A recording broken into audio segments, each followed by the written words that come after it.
بسم اللہ الرحمن الرحیم۔ کلاس 9۔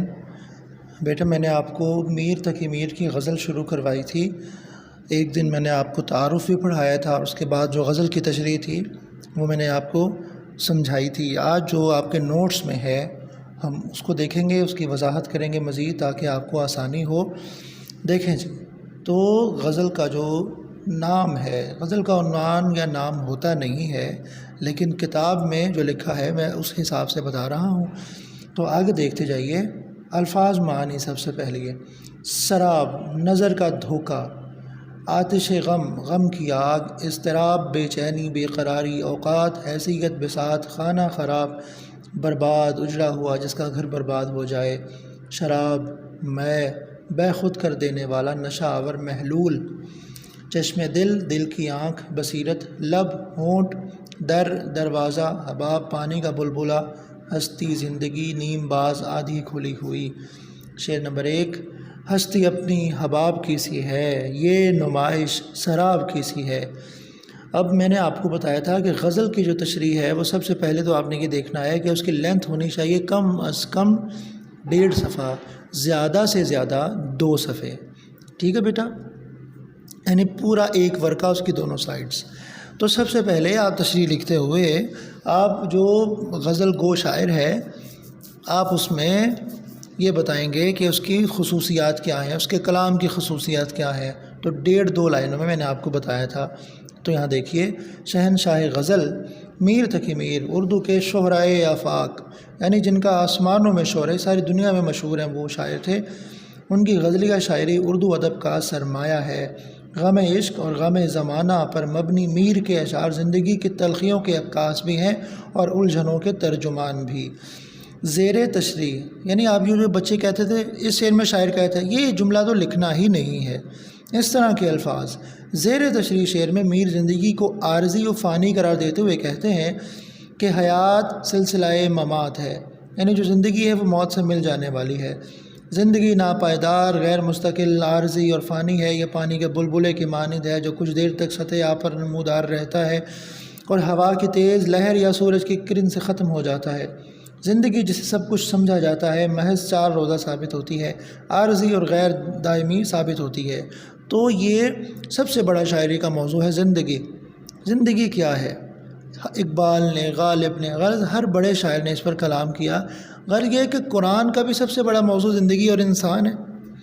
آتے ہوئے اذاں ہوئی، جاتے ہوئے نماز، اتنا قلیل وقت کہ آئے چلے گئے۔ جی، دنیا میں رونق اور چہل پہل ہے، آسائش و آرام کی کشش ہے، نام و مقام کے لیے دل مچلتا ہے، صحت و لباس کی نمائش ہے، دولت و اقبال کی نمائش ہے۔ دولت اور اقبال، اقبال مطلب مستقبل۔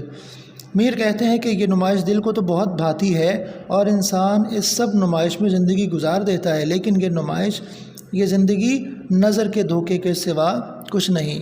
لا تلہکم اموالکم ولا اولادکم عن ذکر اللہ۔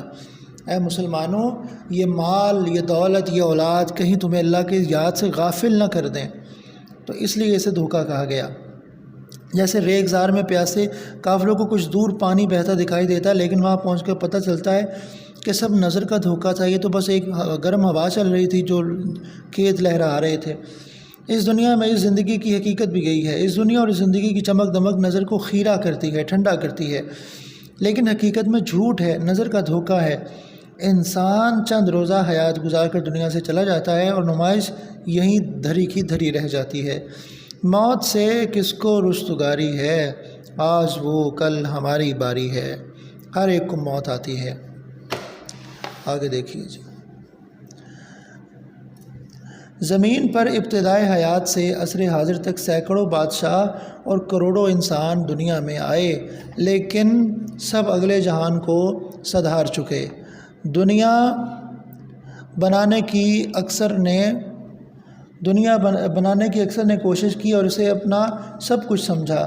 نمرود خدا بنا، شداد نے جنت و دوزخ بنائی، فرعون یزداں بنا، دارا کی شان و شوکت عروج پر گئی، سکندر فاتح عالم بنا، ذیشان ترک، عظیم مغل، سب کہاں ہیں؟ یہ جتنے بڑے بڑے بادشاہ ہیں جنہوں نے دنیا پر حکومت کرنے کے خواب دیکھے، آج کل یہ کہاں ہیں؟ سب موت کی وادی میں جا چکے، اور تو اور پیغمبر علیہ الصلوۃ والسلام بھی دنیا سے رخصت ہو گئے۔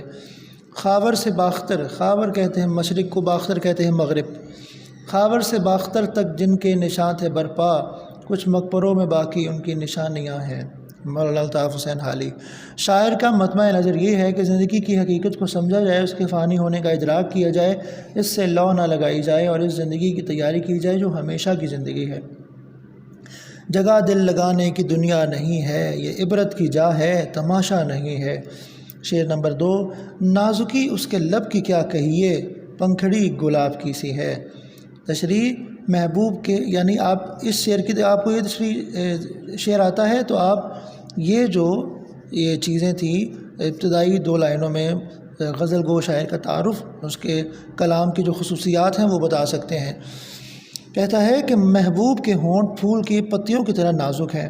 انسان جس سے محبت کرتا ہے اس میں سے اسے کوئی کمی یا خامی یا کوئی نقص نظر نہیں آتا، اس کی ہر بات اسے اچھی لگتی ہے، اس کے مقابلے میں دوسری ہر چیز کم تر محسوس ہوتی ہے۔